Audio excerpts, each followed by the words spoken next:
इथे एक डोसावाला आहे ज्याचं नाव आहे दादा dosa.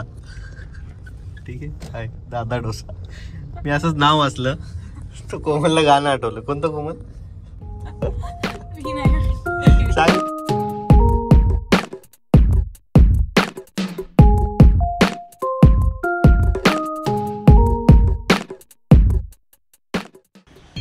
Welcome back to the channel. Welcome back. This is vlog 14. This is vlog 14. Keep watching. Keep watching. Keep watching. Keep watching. Thank you so much. Thank you so much. Like, share, and subscribe. Happy Diwali. Good. कुठे चालला तू? तुला मम्मम नाही करायची का? काय खातोय? भात. भात. Welcome back to the channel guys. Formally माझ्याकडून सुद्धा सगळ्यांना. ईशानचं जेवण चालू आहे, रुईसोबत मस्ती चालू आहे आणि आज आहे नरक चतुर्दशी. सकाळी सकाळी उठलो आम्ही. आता बघूया पुढच्या दिवसाचं प्लॅन कसं असतंय. ईशानचं बुबू बघत जेवण चालू आहे. बुबू जेवण कोमल. Welcome back to the channel guys. आपण चाललो आहे आता गाडी धुवायला.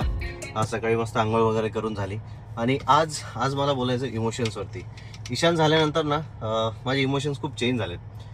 मी लवकर हळवा व्हायला लागलेलो आहे. आधी पण व्हायचो बट आता जरा जास्त हळवा व्हायला लागलेलो आहे. In specifically Ishan towards Ishan.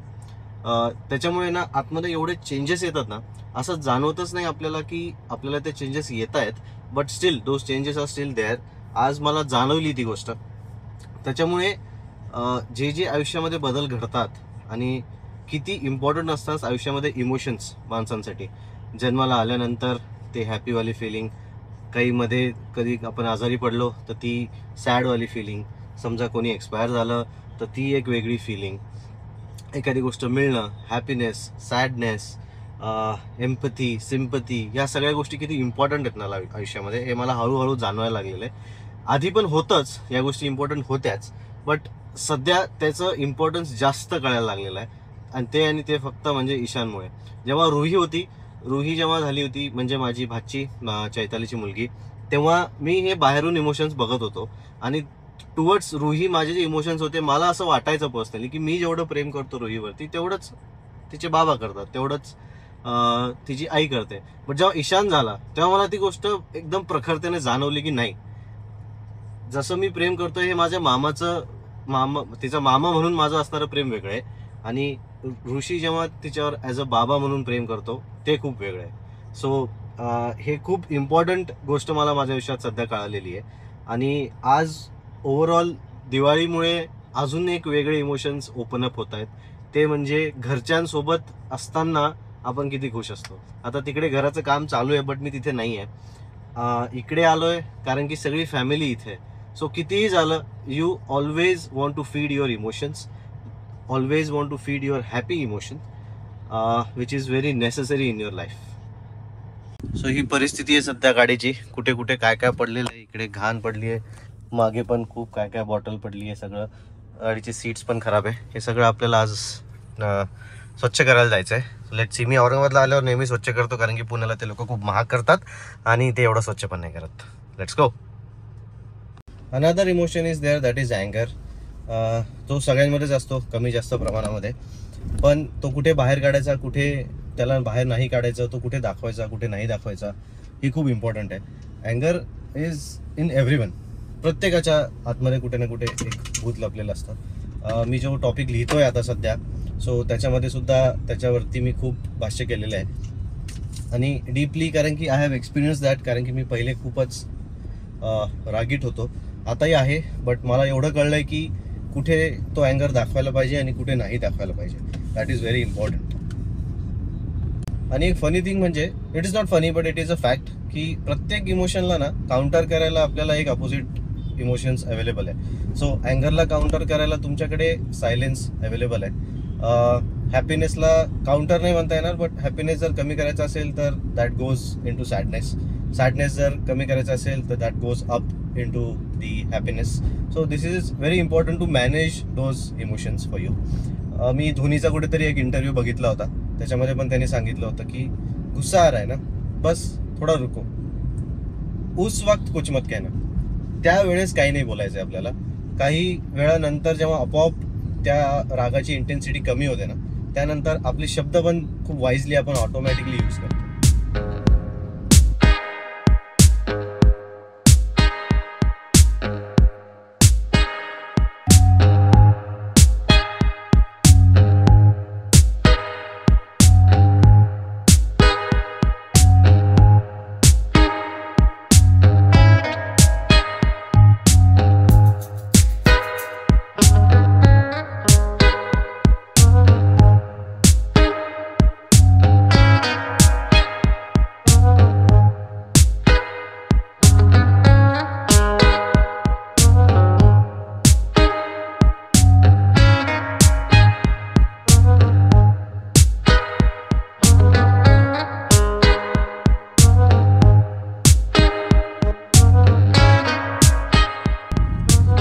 साफ करून झाली आपली आणि आपण आता चाललो परत घरी. घरी जाऊन आपल्याला डबा वगैरे पॅक करून दुकानात घेऊन जायचं आहे चैतालीच्या, कारण की दिवाळीच्या वेळेस त्यांना बिलकुल वेळ नसतो घरी येऊन जेवायला. सो सध्या मी इथे आहे. सो आय एम निभाविंग माय ड्युटी. गाडी एकदम छान स्वच्छ झाल्यानंतर एक वेगळंच इमोशन असतं गाडीमध्ये.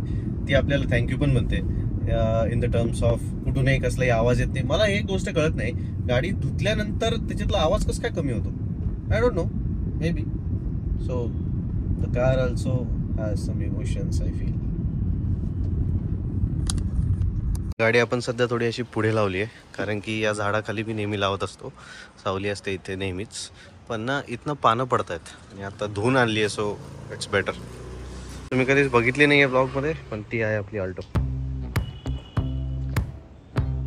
कुठे जायचं आहे? दुकानात. कशाला? सहेली कलेक्शन. कशाला जायचं सहेली कलेक्शन? जायचं मला. अरे पण कशाला? असं काम करायला. काम करायला? घड्या घालणार आहे का तू? चलायचंय ना? जायचंय ना मग. जायचंय ना. हो, जेवायचंय ना. हो. ईशान कुठे चालला? ईशान कुठे चालला? तो काही सांगू देणार नाही. इमोशन्स माणूस हळू होत जात असं मला वयानुसार. जाणवलं. म्हणजे कशामुळे? माहित नाही असं होतं, पण मला आजी काका यांच्याकडे बघून असं कळायला लागलं की ज्या लोकांना मी एकदम स्ट्रॉंग बघितलेलं आहे, त्यांच्या इमोशन्सवर एकदम कंट्रोल होतं, त्यांना मी कधीच असं वीक पडताना नाही पाहिलेलं. ते आपण आता आलेलो आहोत सहेली स्टिचिंग स्टुडिओमध्ये. हे चैतन्यचं दुकान आहे आणि कोमल ते उतरलेत. मला गाडी लावायला जागा शोधायची आहे फक्त. I don't know. ही मागची साईड आहे, बॅक साईड ॲक्च्युली इथे, कारण की तिथे जरा थांबायला तरी जागा असते. तिकडे बिलकुलच जागा नाही मिळत समोर.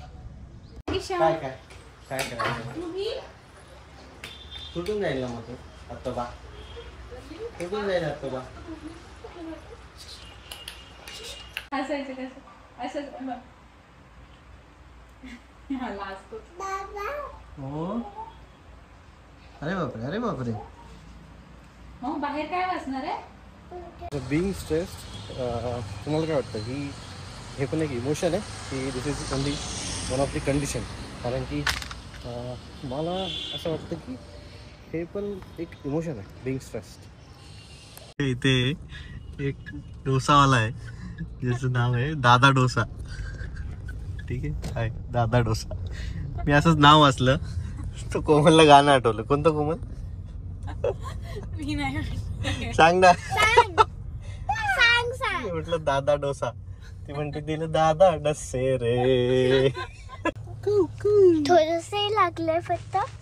नाही जास्त नाही येते काही, बाहेरून लागले. बाहेरून नाही लागले. अरे बापरे, आईला बोलवतोय का हॉर्न वाजवून? कुठे गेली आई? ये गाई.